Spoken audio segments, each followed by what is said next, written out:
Cherry on top, that's a goat, yeah. Where you been, I wanna know, yeah. Greatest story ever told, yeah. Greatest story ever told, yeah. I know you wanna look up for this. Baby, what up? We here at the GOAT Podcast. We got my boy Aaron Bevins in the building, the millennial entrepreneur.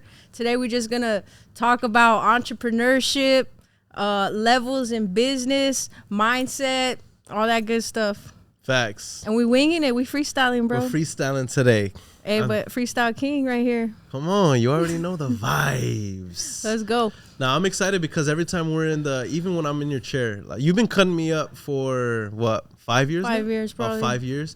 And it's crazy because every single time I get out of your chair, I always feel like I've leveled up. Because we don't just talk about random stuff. We're always talking about business, ventures, ideas, capitalism, philosophy. All kinds of stuff. And then always different perspectives. I feel like every time you leave my chair or like you're in the chair, it's like either you or me say like, oh, I didn't even think of it like that or see that. But a little background to me and your relationship is I was wholesaling back in 2018, probably. You were wholesaling in 2018. You used to come by the office. You were real close with my business partner at the time. And basically, sorry, I'm getting thrown off because no, you're good. You're yelling. Good. But we did some real estate deals together. You used to get, bro, I used to roast your haircut, and then you started coming to me. That's right. I forgot about that. Yeah, I was like, dude, I remember that. I remember. Okay, so one time specifically, it was the time your business partner and me, we met at this restaurant. Was it La Gloria? I want to say it was La Gloria. He was pulling out stacks and bands of money, and I was like, "Dang, these y'all." That was really like a random day too. But. Facts. We were just having a drink, and I knew you, so we were already cool. But I remember you just started clowning my lineup. Yeah. You were like, "Bro, your haircut is legit whack. Like, why is your barber doing that?" And I didn't take offense to it. I got self-conscious. Yeah. So honestly, this is a tip I need to share, and I've never even shared it. But I would say that a big thing is it's random, but he would point you out right here. He would make these dark. And you always used to ask me to make those dark. But I don't feel like if someone doesn't have a perfect lineup, which 90% of people don't, and the 10% of people that do are pretty much Puerto Rican or Dominican. Like, so I told you, dude, you need to take these off. Even though you want a low fade, you need to take these off. And because it made it look... And it grows back fast. I get them taken off on my points, even though I get a low fade just like you. I mean, so I always highly recommend barber or clients to get those taken off. Unless you got a perfect edge up, don't do that. But I know that was what I was roasting about you too. Yeah, and I didn't think about it at the time, but no, it made my haircut experience better because even though in that day it looked good, the next day immediately is like the haircut is trash because of that. It grows back. You know what I mean? I sweat out the Beijing and my points are done for. Yeah. So then we did some deals. Yep. And I started cutting you. It's crazy too because I also wanted to have you on here because how many podcasts have we done that I never have put out yet? I don't even know where that footage is for most of them. But we did about like already two to three podcasts, like filmed, did a whole little production, thought we were starting up the podcast. I wanted to originally call it Shop Talk, but it all comes full circle because I originally wanted to do that with Q as well. And now here we are at Q's doing the podcast for real. Facts. So it all worked out crazy like 3 years later because I know we did that podcast like almost 3 years ago. It's like a long time ago. And then also... you didn't even have a standalone spot yet. Yeah, you were renting, and it was small, out of a small little spot. Yeah, and then I've always had the idea, but timing, just crazy how timing works, and we're all still at this same spot, still doing similar stuff, working together, stuff like that. Also, 5-Star Barber and Beauty Expo coming up in March. Biggest real estate event in the space. No, biggest barber. I mean, I said real estate. I'm in real estate. My bad. Well, because I'm throwing a real estate event too. Yeah. That's hilarious.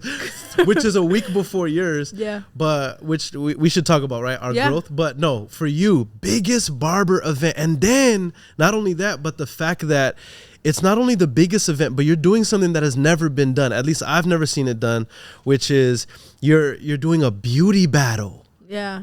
It's been done, but definitely, you know, it's something different. I do feel like we're all one industry. We all merged with a barber battle, and to put that in the same event. Yeah, I've never seen that. I've seen it one time. Actually, Lisi Lady Barber did one, and she was real big in the barbering and beauty and stuff like that. She did something, you know, kind of like it. I think it was like fantasy hair and makeup. We're just doing like hair and makeup, but either way, it's all one industry. Beauty and barbering is one industry. And there's no reason to make it so niche of only barbers whenever, like I said, it is one industry. And when I go promote at the cosmetology schools, there's like, is there any beauty stuff? But it's like, why not? It's all one industry. We all go through the same things. We all book clients the same, have similar booking softwares, go through the same things in our day. Barbershop and a salon are similar with the gossip and environment and all that stuff. So I just wanted to bring them both together and make it one. And I mean, you know, guys want to see girls there too. Facts. That's facts, though. Yeah. That's one way to get a lot of the barbers there, right? Yeah. I mean, you know, you don't want battle? like huge sausage party like that, you know what I mean? Not to say all barbers are men, but a good majority is. And it's like, come on, let's just like have a good, not that it's like picking up dates or anything. Yeah. Anyways, all that to say, you threw your first real estate event in the midst of COVID. 2020. Super. Actually, I think it was like end of 2019, going into 2020. Or no, it was end of 2020, going into 2021. In the midst of COVID, yeah. Dang, that's crazy. Now, I had thrown events prior to that, but that was like that was my first kind of like me trying to like stretch and be big. Yeah. That was the biggest budget I had dropped on a real estate event. And you did it for free, right? And I did that one for free, yeah. Yeah, that was crazy. And it was so well put together and awesome. Shout out to your event coordinator. And it inspired me. I said, dude, I need to throw a barber battle here. And also at the time, there was no community because of COVID. Facts. And it was getting old that there was no community. I was like, dude, like we're in Texas. We need to make a barber battle in the same spot that you just did. We need to do it. And I did my first barber battle there, and who was the host? Aaron Bevins. I was the host. Why was Aaron Bevins hosting a barber battle, yo? Crazy. But yeah, great energy, and it was awesome. I mean, everybody liked you as the host. You were a big hit. But even then, I was supporting you at your event months prior. I was cutting your hair at the event. And you were one of the hypest people in the audience. Yeah, whenever I was on stage, and that helped me because it's nerve-wracking being on stage. Yeah. When you have somebody who's like supporting you, hyping you up, you're like, okay, yeah, let's get it. Yeah, for real. It's just like always supporting, and then backdoor and you hosted my event, and then from there still grew through another one, and then here we are I'm on my third one. I've added beauty, and then now you're throwing the huge real estate event. Or is it real estate or is it entrepreneurial event or what? It's an entrepreneurship event, but it's definitely going to have an angle of real estate. Okay. Yeah, the focus of it though is entrepreneurship and growth. It's called Growth. That's what it's called? It's called the Growth event. Yeah. Okay. Yeah. Your first one was called like the Growth Gala? It was called the Growth Gala. So why did you take a gala and put event? Because gala's like small? Gala because or it's like too intimate. Yeah. Gala was intimate. I knew it was going to be smaller, and a gala is like dressing nice, dressed up, and I wanted to have that standard. I wanted to have that standard where you know I want you to show up a certain way. I want you to know that there's you know elevated standards here, and I wanted to do something unlike anything that had been done at the time. The purpose of it was to focus on that, like growth and getting a breakthrough. You know what I mean? I wanted people to come with their guards down and be okay being enthusiastic and yelling and screaming. And that's how it was the whole event. Yeah. People were like yelling, they were screaming. You know what I mean? People were crying. There were grown men that were standing up and hugging and crying. That's what I wanted. That's the environment that we wanted. And we're shooting for the same thing, but this time it's going to be 5 times the size. Dang. So. Yeah. I know me and Okino were at like Express the night before getting. Oh, were you?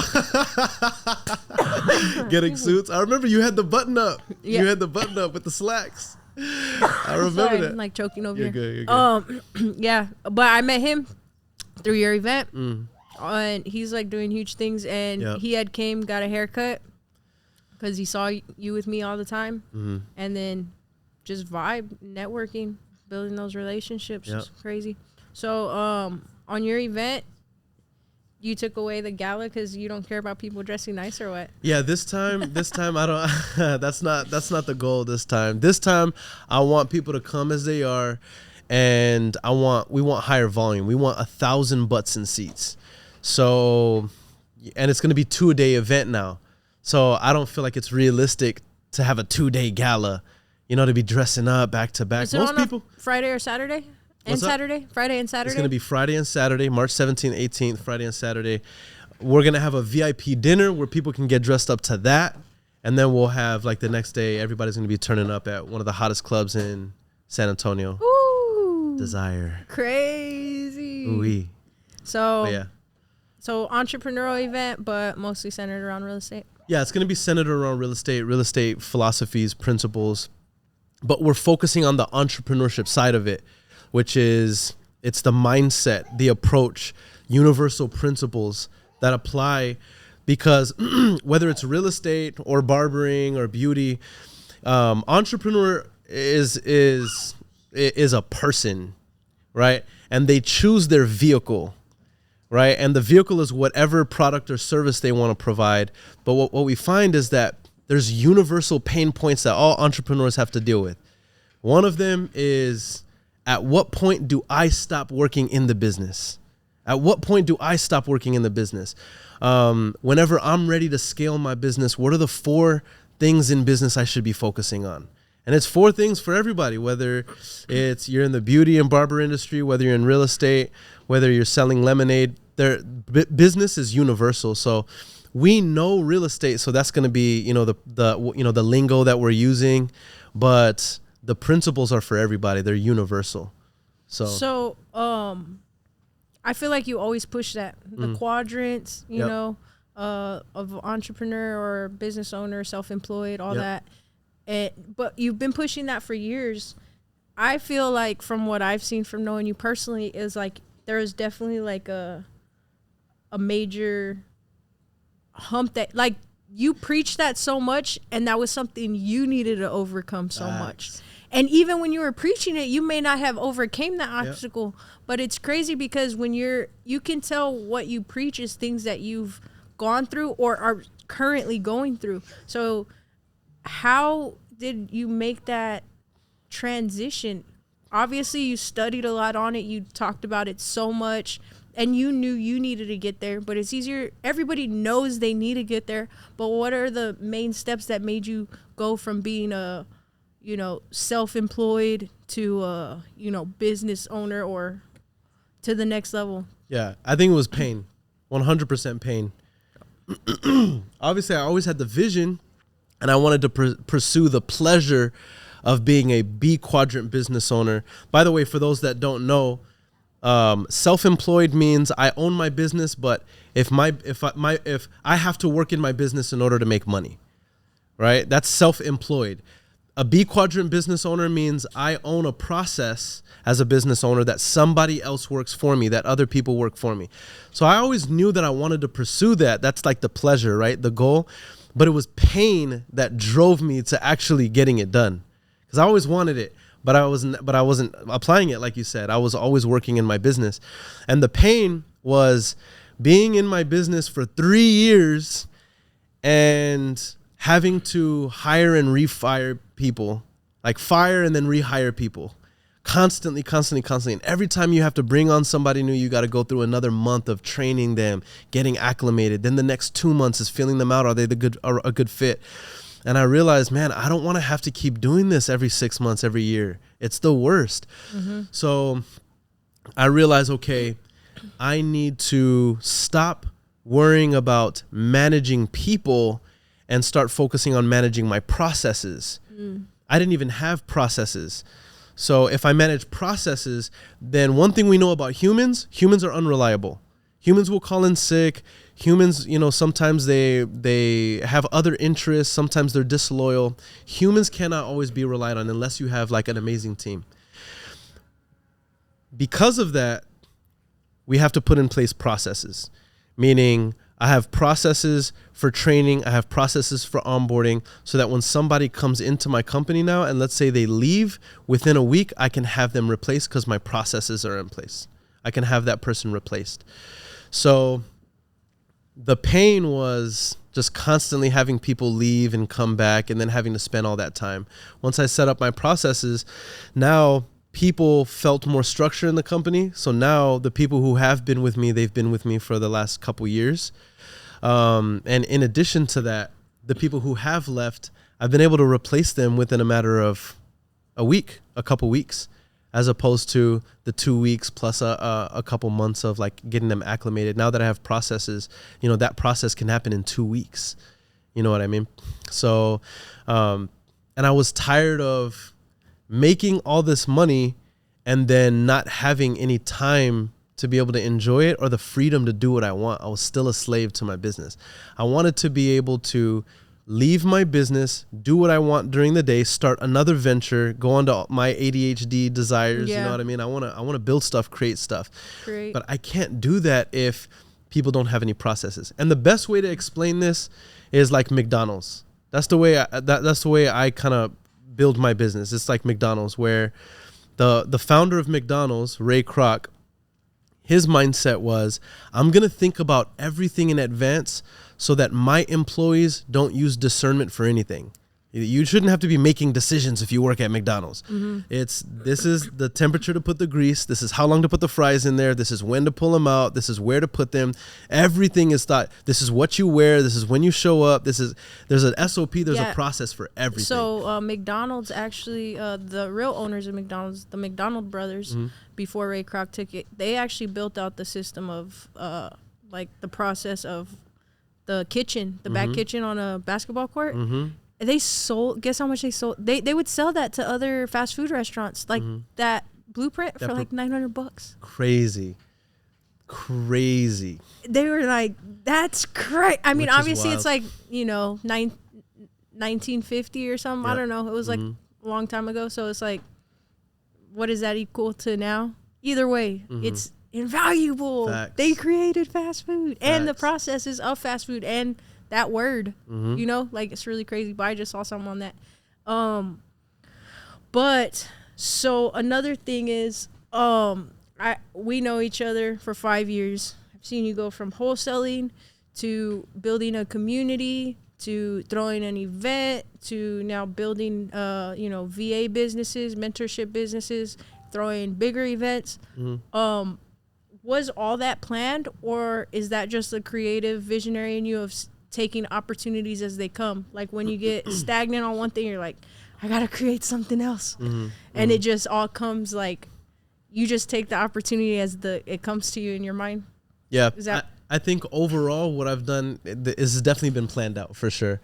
The throwing events, the building the community as big as it's been, the community leading to the education company, all of those things were planned. The VA company though, the virtual staffing agency, that came about because of a need, because I realized that my highest expense in business was marketing. So I was like, man, and I read this book called Profit First. And in the book, he shares this principle where he says, entrepreneurs, we're the rainmakers. We want to make it rain, right? Which means we know how to make money come out of the sky. We're the rainmakers. He says, but sometimes in business, when you get to a certain point, you need to stop focusing on making it rain and you need to dig your own well. Because many of us are sitting on opportunity that we're not monetizing because we're so focused on just making money. And how you dig your well is looking at how you can offset expenses or how you can make your expenses pay you. That's digging your well. Yeah. So I said, okay, what's my biggest expense? That's what he said. Find your biggest expense and figure out if there's a way to remove that expense or do twice the amount of production with a quarter of that expense. So my biggest expense was marketing. So I'm like, well, bro, how crazy would it be if I owned the marketing company and I actually got paid for what is now my biggest expense? That would increase my top line revenue and it would decrease my expenses, like skyrocketing my profit. And I'd be making money. So that's what I did. Like I started researching what it would take to build that marketing agency. I built that while I had my admin running my wholesaling company. And now, funny enough, that virtual staffing company is my highest paying, highest profit margin, highest grossing company in my organization. And it's like doubling what my wholesaling company is. And the idea came from the wholesaling company to supplement my wholesaling company. So then, when you were hiring VAs to begin with, were you just hiring from other people, or were you like just looking off Fiverr, Upwork? Like how were you hiring VAs before? Were they already trained, or you would have to train them? I was hiring them. I was using a company called Integria, which they're still an incredible company. Andrea Stakes. Andrea Stakes. Yeah, shout out to Andrea Stakes. Yeah, Woo. shout out Andrea Stakes. She's amazing. Excuse me, but yeah, I was hiring VAs from her. They're a third party VA manager. Their company is actually exactly how I patterned my company after them. But yeah, I would just hire them and pay them for all my marketing. And then when you went onto your own, you just like got a bunch of people from Fiverr and Upwork and built like that, or you just got one lady, or what? No, the way I did it was I sourced somebody who could be my boots on the ground. Because I had the mindset, I wanted to separate myself. I was viewing this as a whole other business. I started it as a business, which was, how can I separate myself from the competition? How am I going to market myself? How am I going to brand myself in this business? Because I was looking at my competition, which I hope they hear this because this is a compliment to them. It was Integria and Quinton Flores. I was looking at them. They were already $1 million companies, both of these. And I'm like, well, how do I compete with them? And the way I viewed it is this. I view Integria as, that's like Prada. That's like Gucci. You know what I'm saying? Virtual Squad is like Walmart, right? And I said, well, where do I fit? Well, I'll be dollar store. You know what I'm saying? That was my model. Yeah. That's my model. Like, I want to serve the demographic of people who can't afford Fendi and Prada and Gucci. The individuals who want more convenience, more speed, and even deeper discounts than Walmart, you go to dollar store.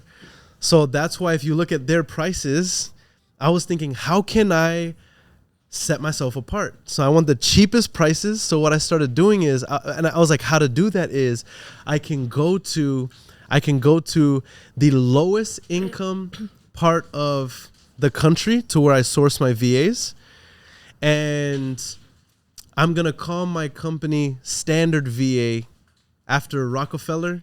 He created Standard Oil because he's like, we're the standard. So I'm like, okay, I'm just going to take that model. So that's exactly how I built it. And so I found an individual who was in the poorest part of the country, okay? And I partnered up with them because they were already starting a VA company. And I'm like, I will buy into the company. That's exactly what Elon Musk did with Tesla. Tesla's not his company. Yeah. He bought into it and then he took it. That's exactly the model that I did. So I just stole from my heroes. I just copied what everybody else was doing and what my heroes do in business. And I did that. I sourced the cheapest labor. I modeled my marketing off of Rockefeller. I stole my ideas from Quinton Flores and Andrea Stakes, and then I built my business off of that. And then within our first year, we're at 400 agents on staff. We're at 300 agents on staff and 400 employees. So it is literally skyrocketed. The first 3 months were like crazy. We thought we were going to go out of business. Second quarter, third quarter, we started to like stabilize. Fourth quarter, like we're profiting more than ever before. And the goal is to double down in business this year, be at 1,000 agents. Dang. It's been a crazy roller coaster, but yeah, we're looking to dominate the game. Okay, so that's super dope, by the way.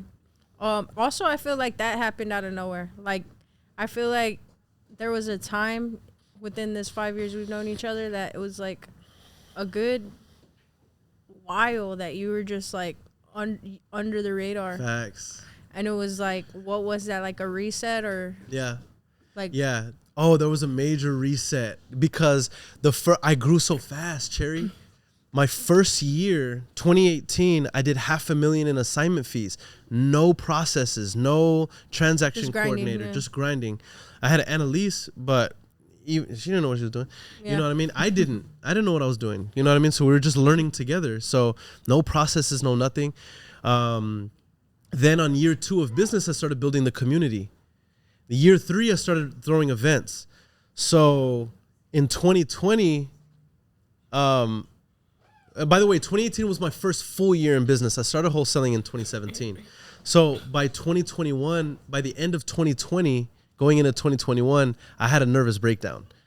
And it was like Quentin was there for that time too, because we had stretched ourselves so thin in business. We were doing so much. We had all these people that were relying on us. It was a very, very dark time, dude. End of 2020. So majority of 2021, I went off the radar for that year. I needed to reset emotionally. I needed to reset spiritually, needed to reset on a personal level, which led to like changes in my personal life that I had to make. I had to let go of a lot of people in business. I had to restructure organizationally. There was just so much that went on, but that was a major reset that I needed.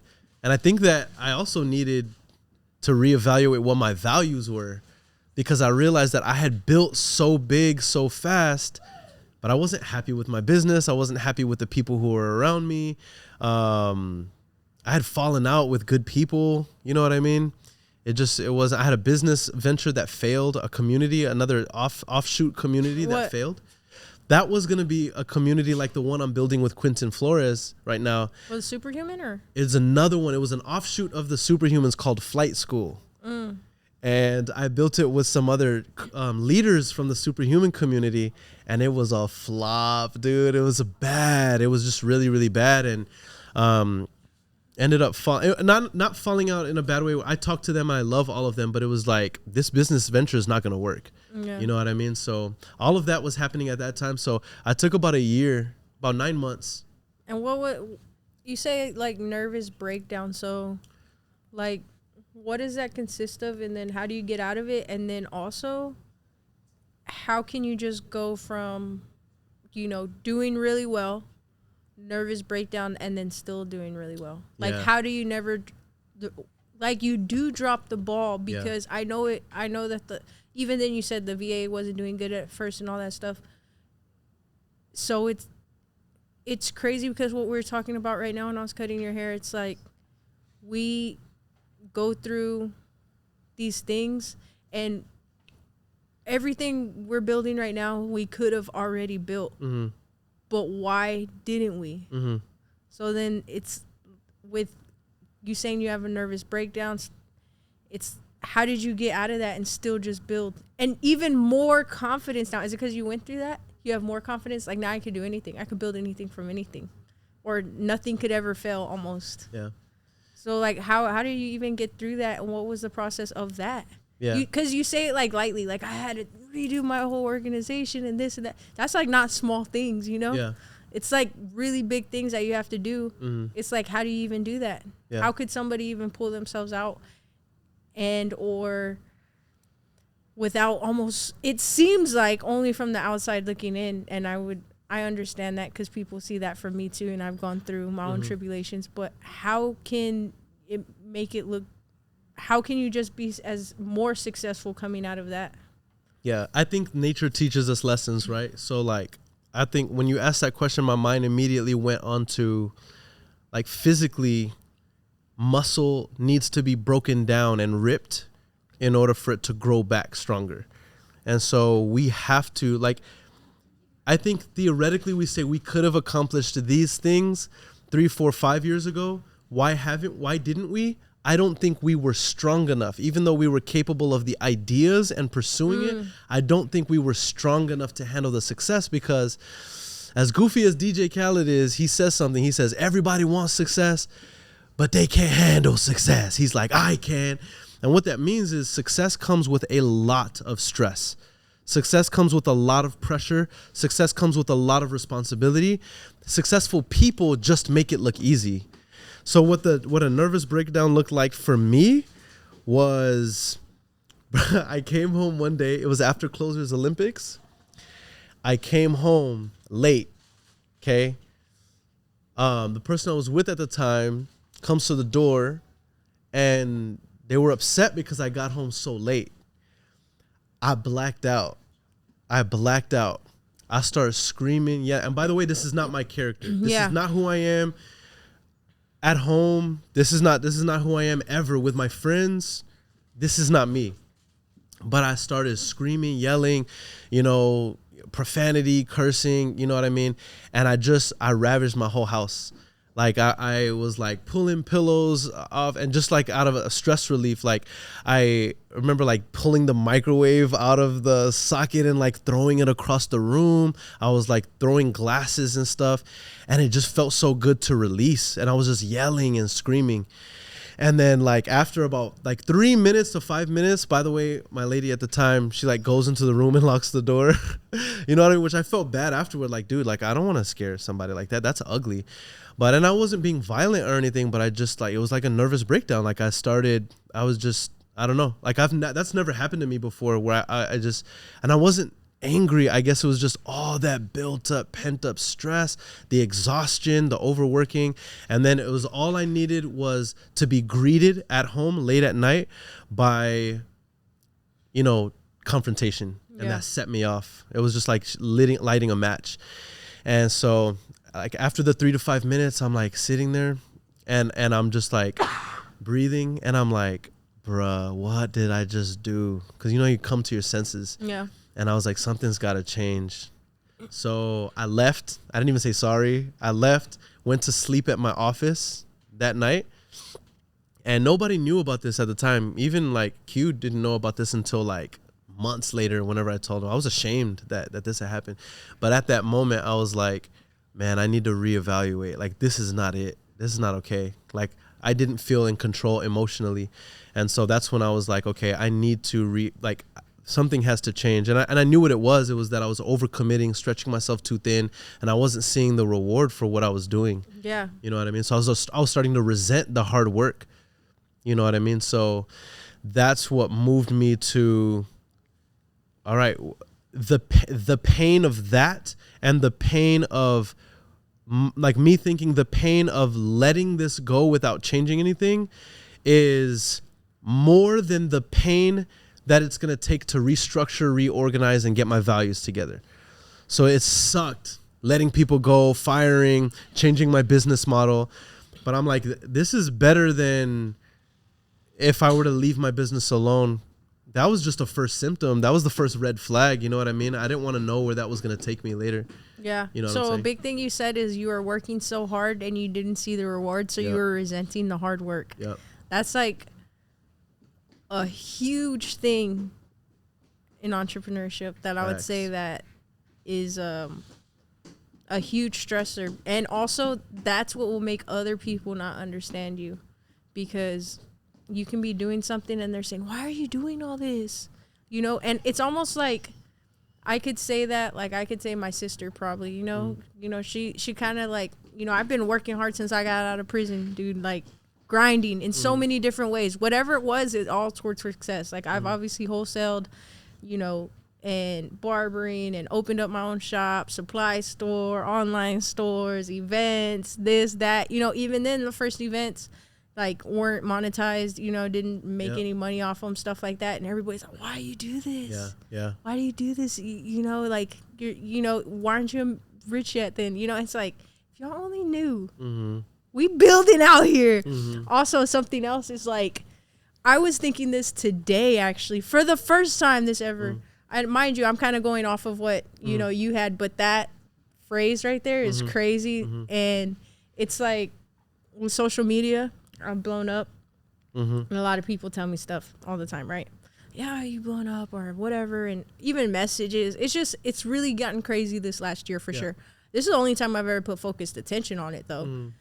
But also I was thinking, I was like, imagine if I almost feel like, imagine if I didn't blow up now.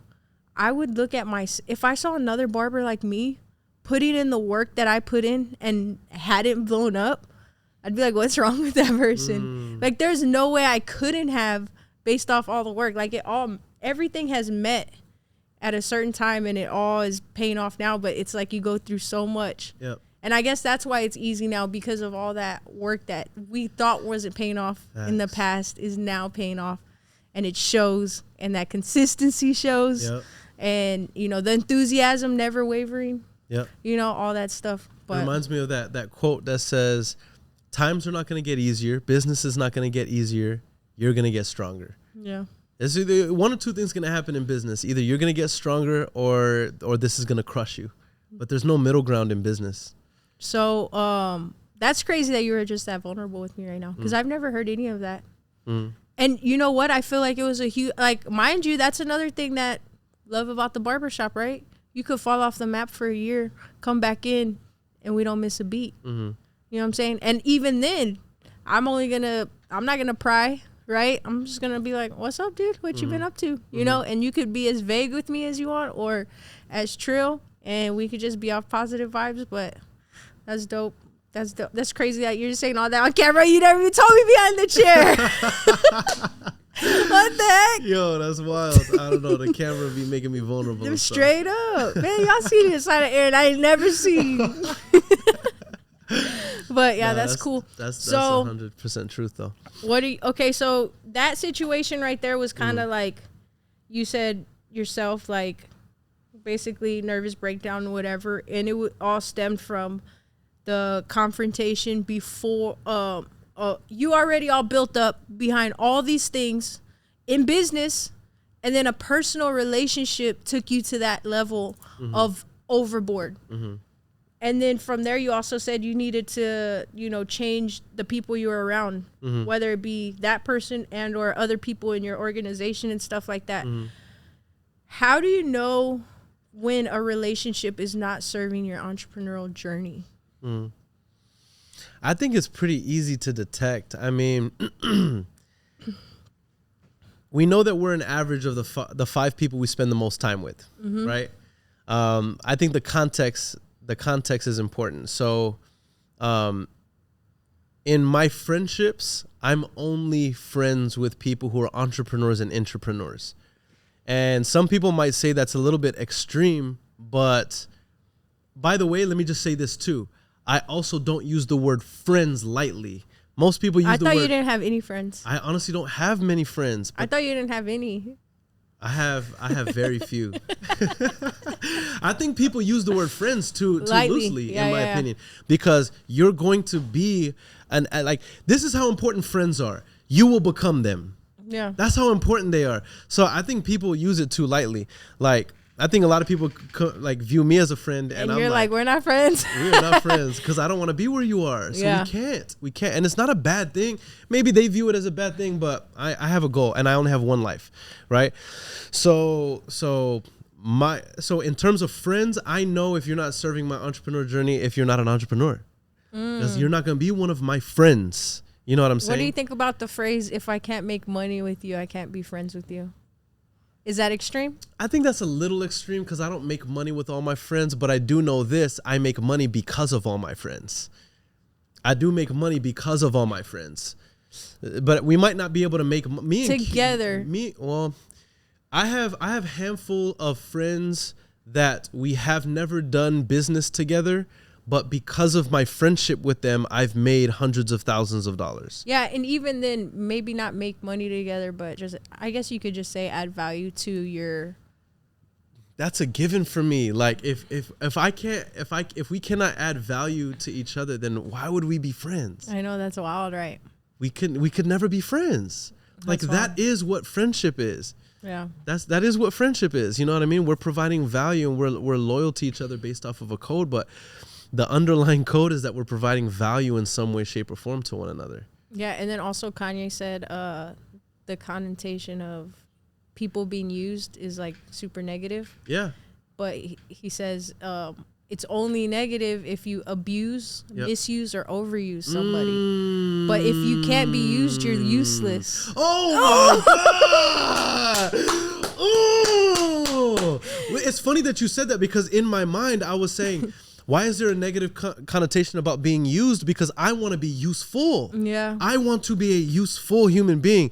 But you hit it with a different spin. If you can't be used, you're useless. Yeah. And then that's huge. Yeah, and sometimes I see people like, I've seen people say, you know, oh, people only want you as much as if you're useful to them. But if you're not, and it's negative. People are like, oh, like it's not unconditional love. It's like, what? Like, I don't know. What is there unconditional love? Like, it's not that it's conditions, but it's just like, hey, we got to add value to each other. You know what I mean? Yeah. But, and even then, stuff like that, even as far as just supporting, you know, that goes so far. But, yeah, so, I just want to say this though, that I think there's a negative connotation because it may come off to some people depending on their frame, how they hear it, like materialistic or in some way, shape, or form. But value exchange is different depending on each relationship. So the value one person brings me may be an emotional currency. You know what I mean? It may be a mental currency, but in regards to my friends, you know what I mean? That value typically is manifest in regards to the thing that's most important to me at this chapter in life, and that is business. Business and branding are the most important things based on where I am right now in my career. You know what I'm saying? So all of my friends have a massive impact on that aspect of my life for sure. But wouldn't you say though that it's easier to identify further in your journey now? Oh, people 100%. like back in the day, you'd probably like hold on to somebody because you hope that they're this kind of person, or you want them to be this kind of person, or they just, you know, like even employees, stuff like that. And you're like, now it's easier to be like, cut them off, and I guess identify that. Also, I freaking lost my train of thought. I think in the beginning of the journey, it's super easy to like, we're still in the identifying mode. Yeah. We're like, is this person going to be a right fit? Can I use this person? Can this person help me in the journey? You know what I mean? But I think as entrepreneurs, one of the skill sets we develop naturally is we have the ability to read people and to use discernment whenever we like right now, where you are in business, life experience too has served you the same as it has for me. You can tell if somebody's BSing you, right? Yeah. You can just tell if somebody, now it's not going to take you 90 days where it might have taken you 30 days, 60 days, 90 days to be like, I don't know, that's 15 red flags. You know what I'm saying? Now it's like, listen, you know, you're getting cut off if you're a waste of time. Also, I think back then it's like you're trying to convince people of a vision versus now it's built so big that people are attracted to your vision. So you're not like chasing people around. And you're like, oh, this one, like you could literally have someone in your circle, in your business, just because they can say over and over again, we believe, we're a part of it. And you're like, hell yeah. Like I got one person to believe, they're sticking with me. Knowing they're not actually adding any value, just them saying that means so much because you're like somebody does. That's and facts. to validate like all that, and then now it's like I don't care if anybody does or not, like fuck them. We have our own proof of concept now. Yeah, and now people are attracted to it. Facts. Rather than chasing them. But that's a really good point. And I think too, like for me at least, there was a fear of going about this journey alone. You know what I mean? Whenever I first got into wholesaling, my first mindset was, I gotta bring somebody on. I gotta bring somebody on. And it wasn't because I necessarily need it, even though I frame it like that on a lot of stuff. It was, I probably could have stayed solo longer and made more money. But for me, I was so eager to scratch that itch of hiring on somebody because I wanted somebody to be in the journey with me, because I was always so terrified. I was always so scared. I was always so anxious. And I felt like if I had somebody else to serve, then it would force me to step up and be like dad, to be like, you know what I mean? Okay, we got to do this. You know what I mean? Because I'm the leader. You know what I'm saying? Yeah. And I got to protect you. So it wouldn't give me time to be. And in addition to that, now I'm not alone. You know what I'm saying? So for me, like that's why I held on to individuals who weren't serving my company the way I should have been, they should have been, or the way I should have chosen them to. You know what I mean? And it's nothing against them. They just weren't the right fits. You know what I mean? So I was basically just like carrying like people for a long time. And and it was like, okay, I just don't want to be alone. All right. You know what I mean? So what's your plan in the future? Entrepreneurship will never end for you till the day you die. What is the end goal for you, if there's any end goals? Because everybody has goals, but everybody usually has an end goal. Like, what's your end goal? And people ask me that, and sometimes I'm like, you know, obviously I'm Russ, bro. The journey is everything. The journey is everything. You know, but, you know, I get that question asked a lot, you know, what's the end goal? What's the end goal? What's the end goal? And it's like, is there an end goal, or is that like... This is one of my favorite questions, dude. I love this question. What's the end goal as an entrepreneur? There's 3 types of entrepreneurs. There's the technician, there's the freedom fighter, and then there's the mountain climber, okay? The technician is the entrepreneur who says, I need to be a business owner, but their only focus on life, they will be happy if they just know I'm the best in my city. That's it. I'm the best in my city. Now, the technician is the person who, this is the self-employed. They're going to be working in their business until their body gives out or their heart gives out in the business, or they die, right? That's the technician, but they're an entrepreneur though. They own their own business. But the technician's goal, I am the best. So that's Michael Jordan. The second type of entrepreneur is called the freedom fighter. This is 90% of entrepreneurs are not the technician. 90% don't give a crap about mastery. 90% of entrepreneurs just want freedom. In other words, I just don't have a boss who's telling me what to do, and I can choose my own time and my own schedule, and I can build my own lifestyle around my business. I can live selfishly, so I can live selflessly later. That's 90% of business owners. Mountain climbers, this is like the top 3%. Mountain climbers, the mindset of a mountain climber, an actual mountain climber, is this. Once they get to the highest summit, immediately they're like, for 30 seconds, they're like, this was awesome. Where's the next tallest one? That's their whole thing in life, is I just need to get to the tallest summit before I die, right? And so the mountain climber is an Elon Musk. This is a Jeff Bezos, as well as the hundreds of thousands of other deca centimillionaires that we'll never know about, but they're out there creating products and services that we utilize, but we don't know the owner. But they're always on to the bigger and better and next thing. Or their business is always hitting new records and pivoting and doing things. Their businesses will live without them. I consider myself a mountain climber, where I'm not here for the freedom. I already have that, dude. I already have that. Like, I can chill right now. I can go to Fiji for 6 months out of the year, run my business from there, come back just to see family, and then live the rest of my years like that. I can do that now. That sounds horrible to me. You know what I'm saying? That sounds so horrible to me. What I want to do right now is continue to create opportunities for other people. I want to do fun stuff like this. I want to grace stages. I want to impact lives.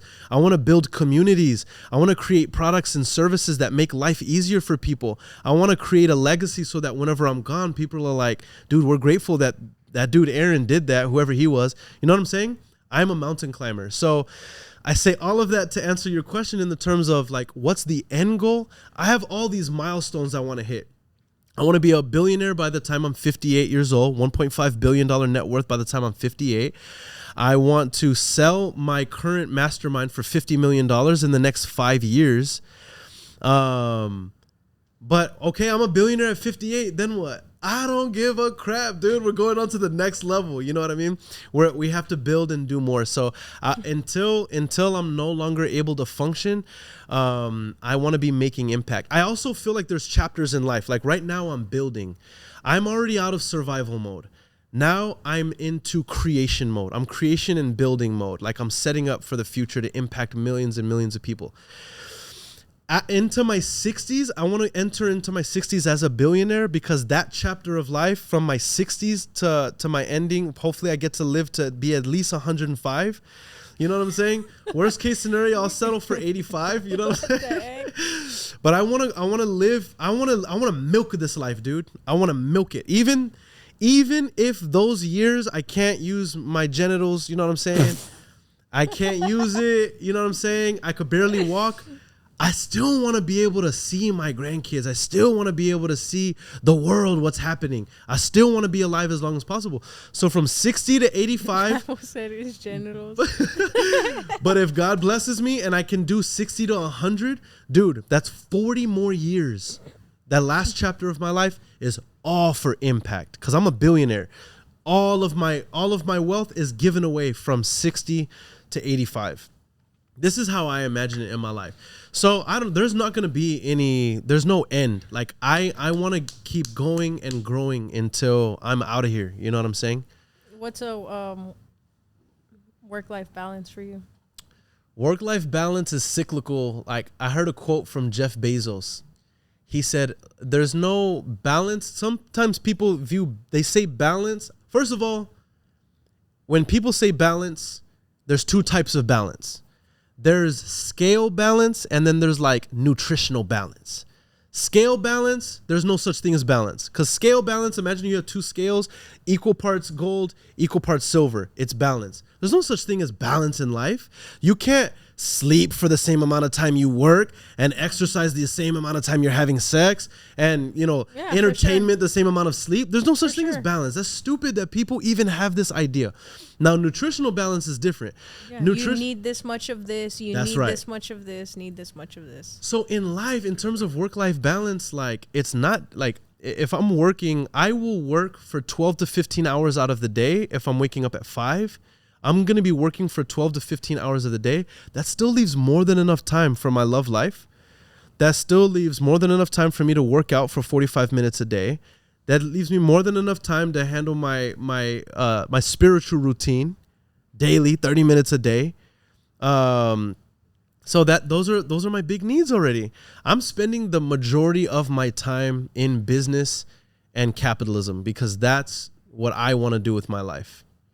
And so I feel like it's cyclical in the sense of, like Jeff Bezos says, just make sure your home life is happy, whatever it is. That way, if your home life is happy, you're going to be in a good mood when you come into the office.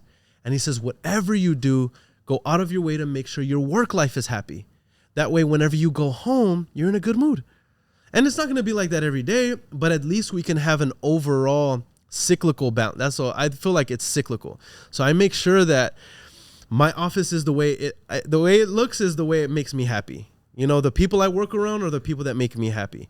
My home life, I'm designing it so that is what makes me happy. You know what I'm saying? So that no matter what I'm doing, like I'm excited to go home and I'm excited to come to work. Is there any leisure involved in your work-life balance? Or you hate leisure? So for me, leisure, I do leisure daily. Like by the time I get home and I'm done with all of my calls, so that's probably like a 15-hour day. Like I'm in hard chill mode for the last couple hours of the day. And then I do a daytime leisure. Like I don't work on Sundays. Sundays I don't work. That's the one day. By the way, I feel like that's all that I need. You know what I mean? And then Friday and Saturday I'll usually go out as well. So you wouldn't want to go to Fiji for a week? I go for the last 5 years of entrepreneurship. I've been on at least 1 to 2 vacations a year. Some people will say you shouldn't go on vacations your first 3 to 5 years of entrepreneurship. I don't care. Like I work while I'm on vacation anyway. And I leave, when I say vacation, I leave the country for at least 1 week at a time, 2 times a year. And I'm still, I tend to make more money and like be more productive whenever I leave the country. So then why don't you want to go to Fiji for 6 months and be I'm productive? I'm just saying, like, you know what I mean? To live the life of wear the blue jeans with my sandals and a Calvin Klein shirt and go retire and go chill and just explore the world and do that. Like, that is not my idea of happiness. Even though I could financially do that right now, so that is not my. When you start impacting people, what is your goal to impact the most people? How is that going to be reached? Is it going to be reached through social media, traveling to different events? How are you going to be speaking on these different stages? How is all that going to play out? Are you going to throw your own events in different states, countries? Like, how is the impact gonna blow up? Besides social media, that's only like one place, and I feel like that's a lot different. I think it's all of it in totality. When I say impact millions of people, each one of my businesses impact people, but they just impact people differently. My real estate business solves real estate problems for people. That's impact. I'm happy about that. It also employs like 15 people. So that's another way of impact. My education company educates people to become entrepreneurs successfully. That's impact. But then I also think about their families, you know what I mean? And their families, that's impact. My brand impacts people, hundreds of thousands of people every single month on social media. Our events impact hundreds of people every year, and all of those are only going to grow. Compound. So I think by the time I'm in and that will only accelerate when I'm in my 60s, if I get the blessing to be there, right? Because now that is all I'm focusing. I'm using my money literally only to impact people. It could be charities. It could be more businesses. It could be creating opportunities for more jobs. You know what I mean? But I feel like all of the challenge, and this is what it all stems down from. All of the challenges that the government tries to fix, those challenges, while we will never see perfection on this earth, those challenges are not going to be fixed by the government. Capitalists and entrepreneurs are going to be the one who solve those. And I'm not trying to get political, but let me just say this.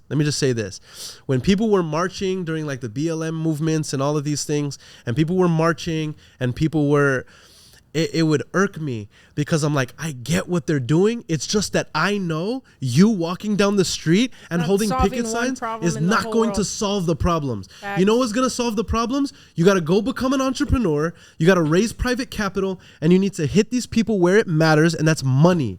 You want to impact people, it's through capitalism and entrepreneurship. But you walking down the streets is not going to do anything because here's the thing, it didn't change anything. Yeah. It has not changed anything. It'll make a dent and people will talk about it and post about it for a little bit, but it's going to raise awareness at the very best. I don't want to raise awareness. I can do that alone. I want to impact lives. The only way to do that is with money and entrepreneurship and capitalism. Anybody who says otherwise can come fight me. Yeah. Right? Because You know who would say you're not going to be able to otherwise? do it. Every politician in the world. Yeah, but here's the funny thing. The politicians will say, we're here to impact and we're to do, and then in the next commercial, they're like, we need your financial support. Yeah. So even they recognize that they need money. Yeah. But how much better for you to be the politician? I can be the politician. By all I have to do is build a brand so I can create the following and campaign myself, and I raise my own freaking money. Now I'm the politician.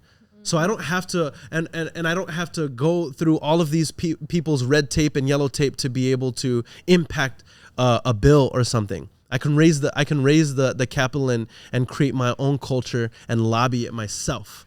You know what I'm saying?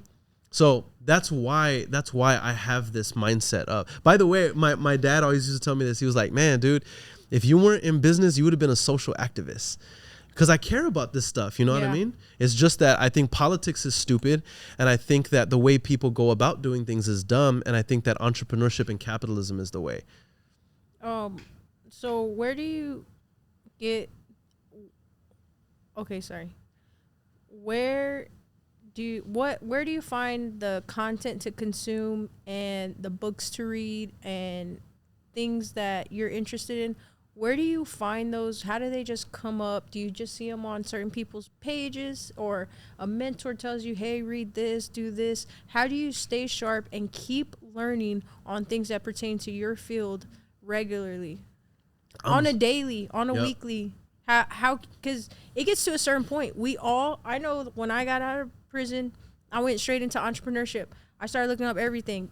I learned law of attraction in prison, but got out here and found all this stuff to validate it. Started looking into the same books you read. We've all, followed the same people of real estate, Rich Dad, Poor Dad, The Secret, things like that. Then you just keep going. Profit First, Grant Cardone, Pat Bet Dave, stuff like that.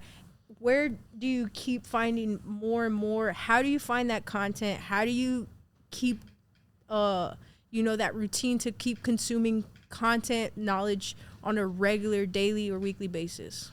Yeah, that's a good question. I'm Nazi style intentional about this, Cherry. I have this thing called the weekly rhythm register. It's just a sheet of paper that I do every single Sunday. And I can show it to you. Literally, I wish I had it right here. I'd show it to the camera. I have it in my office. The weekly rhythm register, I do it every Sunday. And basically what it is I set the goal for 3 new things that I'm learning this week in these areas of business. By the way, the reason why I do this, Cherry, I think this is such a good question that you asked. There was an article written in Forbes last year, and it was saying that in 2022, to keep up as an entrepreneur or high-level executive, you need to learn a minimum of 12 to 15 new skills this next year. 12 to 15 new skills. The average person learns 1 in their life. Yeah. We need to learn 12 to 15. That could be a new social media platform, a new method of branding, copyright. It could be anything, but 12 to 15. So I'm very intentional about this. So in my weekly rhythm register every Sunday, I set the goal of these 3 new things. And sometimes I repeat them if I don't feel like I got it the week before.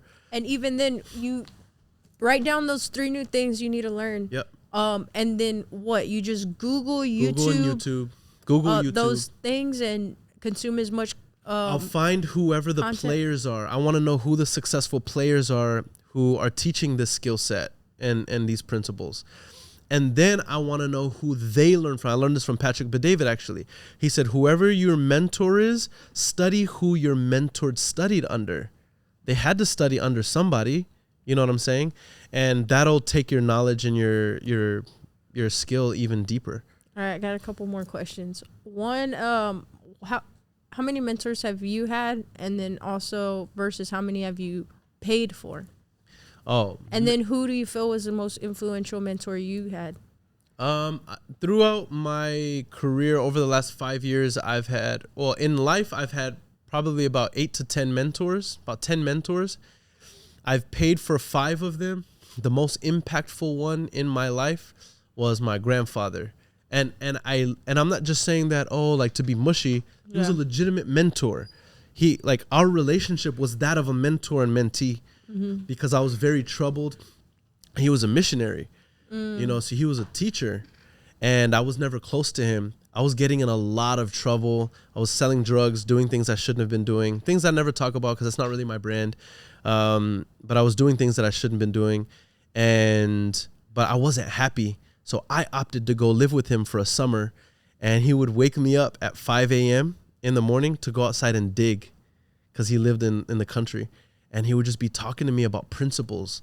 And they were all based on the scriptures, you know what I mean? But they were principles for life. And he would always he changed the way I dressed. What age was that? This was between 16 and 17. Okay, those are like real developmental stages. Very formative years, mentally, emotionally. Very Matter of fact, who I am today, the weirdo who everybody says, that one Indian looking dude who doesn't cuss. Yeah. You know what I'm saying? Like, everything that I am was because of the foundation that he built. You know what I mean? So I would say he was probably my most impactful, because he helped me set core values that are the foundation of my character that I feel will serve me until I'm old. Yeah. And mentoring people in that last chapter. So you are Indian. I am not Indian, guys, just so y'all know.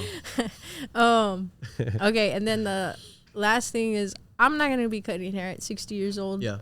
So how much are you going to pay me to cut your hair at 60 years old if you're worth 1.5 bill? Listen here. Listen, if I'm worth 1.5 billy, let's get on camera. Let's go. Come on. You already know. I'm probably going to be driving a rack, a couple racks. Oh, this boy said a rack. 1 billion. Come on. Dude, you better drop 10 stacks. I'm retired, bro. I'm like a whole gem. Like, even when you're 60, not one person's gonna know how to do the 3-second waves, dude. Oh, snap. Can you imagine? With like salt, pepper so hair? that's my thing, is I actually want 1.5 billion people to have attempted the 3-second waves by the time I'm 60. Whoa. All right, so we talked about this. Oh, yeah. The 3-second wave challenge. Yeah. Oh, 3-second wave challenge. So I invented the 3-second waves on Mr. Indian over here. Hopefully we don't get canceled. I'm just some jokes. But you know what I'm saying? He was, I would say blessed, right? Because we're all blessed. But he was blessed with straight hair. Mm-hmm. You know? And your boy just wants to get some waves. I just always want a wave. So for full context, my dad is black. My mom is Hispanic. I always wanted my dad's hair. But because I don't have his hair, I definitely can't just like brush waves into my hair. Yeah. You know what I mean? I can't just put a do-rag on and brush waves into my hair. You know what I mean? So because of the way my hair is, you know, I wanted waves. So you got to comb waves into my type of hair. And so Cherry, I don't know. So how did you come up with it though? The white tooth comb recently became popular, like within the last few years. Mm-hmm. There have always been some variations of white tooth combs, even when I was a kid. But like as far as styling, it's gotten real popular now. Like a lot of big brands are selling it, promoting it, stuff like that. I like to use a white tooth comb. It's just everything. Well, usually white tooth combs get used for like texture, pompadours, to give the splitting on the thing. Well, if you use gel on someone's hair like yours, it actually was someone else I invented them on. It was my friend. He had hair just like yours, but he would just put gel and just comb it down. So I put gel and comb it down. Well, one day I got the brush and I went like that, and I was like, bro, you got waves. And that was one of the videos that went kind of crazy on social media. And I was like, that's crazy that it does look like waves. And that's super dope. And then, I don't know, I just started doing it to you. I started with like texture, and then I don't know. And every video I've ever filmed with waves has like over 5 million views. Like every video, because there's some with you. But also I did like little stuff like 2-second waves, whatever. But I've just doubled down and I already trademarked it. You did? No. Oh. I'm like, what? 3-second waves, dude. But now I realized, because you told me, right, that somebody recognized you. Bro, I was at Walmart. And some lady comes up to me and she's like, you're the 3-second waves guy. He's not even Aaron Bevins, bro. He's the 3-second wave guy. I'm not even Aaron Bevins, Dang. bro. I'm the 3-second wave guy. Do you think that you're going to get more impact as Aaron Bevins or 3-second waves? I'm probably going to impact more people in my life because of the waves. I'm not going to lie. So, it's defeating. It's kind of defeating because I've worked really hard in my life to impact people for the greater good. to know that my coincidentally being in your studio, in your studio that day, is going to have more of an impact than that. Well, I appreciate all the support you give me as far as letting me shoot any video, talk crap, mess around, you know, support me and my personality. It's definitely different. I'm a different breed. Facts. I roast your legs and stuff like that. But at the end of the day, I truly appreciate your support, and I've always supported you like crazy. And I'm excited to see where our paths go, how long they'll, like, think about it. We've already been in 5 years. We just need 28 more. Oh, and it's crazy. We're the same age, right? You're 32? Yeah. Oh, I'm 31. Oh, okay. I'm old. I mean, just about. When's your birthday? July 27th. I know you never celebrate birthday, and then is that the same day as DJ Screw? No, it can't be. No. When is DJ Screw? June 26th? Yeah, he's in June. Screw Day? When? Oh, it's June 1 month right 27th. before though. I knew it was like similar. Yeah. Oh, that's cool. So everybody knows Aaron Bevan's birthday is on the 27th because he ain't never celebrated it. But it's crazy. We just got 28 more years. For what? So you're a billionaire. Oh, 20 more years, man. Or no, not even 28, because you said 58. 58. So not even that, just like 20 more years. Yep. So it's crazy to see that we're going to see each other's journeys and crazy life. It compounds, though. It's not just going to be linear growth. It's going to be compounding growth. You know? I know for sure, but it's going to be crazy to know that, like, I'm going to have arthritis and you're going to be paying me like 10 G's because I'm retired. By that point, 20 plus years from now, when I'm a billionaire, you're retired, we've impacted all these people, I'm pretty sure they're gonna have technology that's gonna allow you to just like look at my hair and then cut it with your eyes. You know what I mean? Okay, that's scary to think about, and I don't think so. Bruh, okay, AI is out already. The technology is out. In 5 years from now, dude, barbers are gonna be extinct in 5 years. What?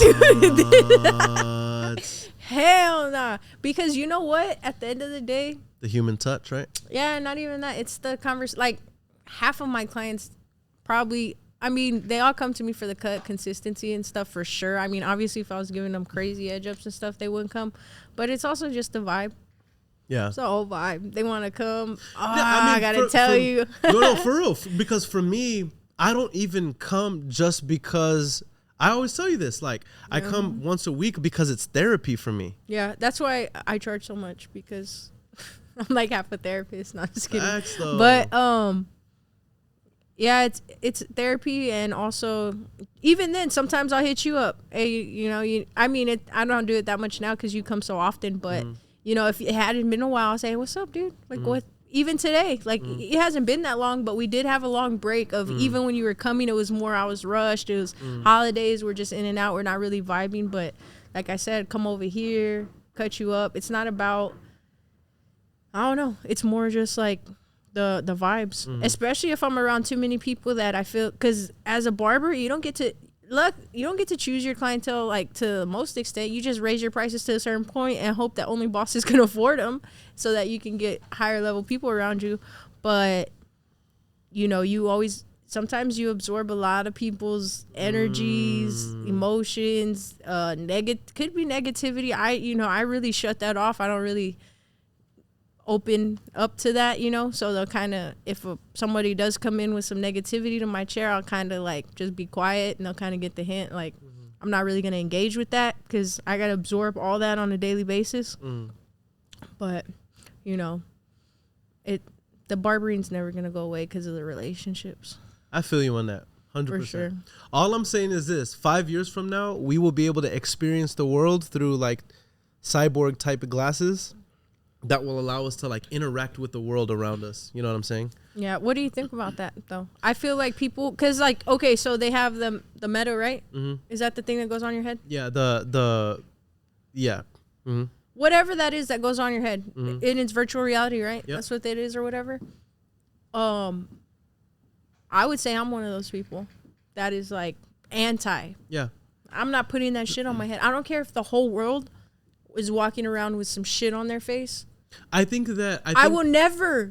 You can't make me. Like, it's almost like. But keep in mind, that is the world's first introduction to like virtual reality, right? So remember the first cell phones? There were 30-year-olds in the 70s, in the 80s, 90s that were like, I'm not gonna walk around with a brick.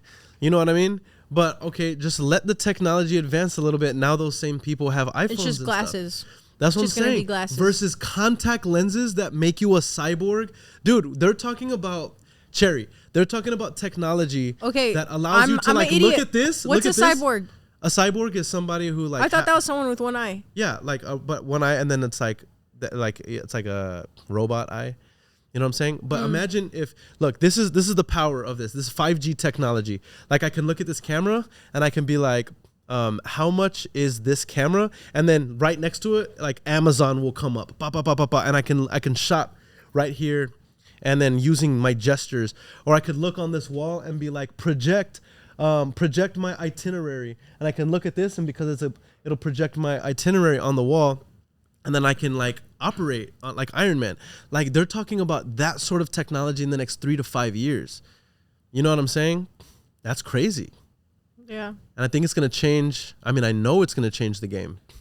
The same way the internet revolutionized, the same way social media revolutionized, AI technology and 5G technology is going to revolutionize and change our entire world.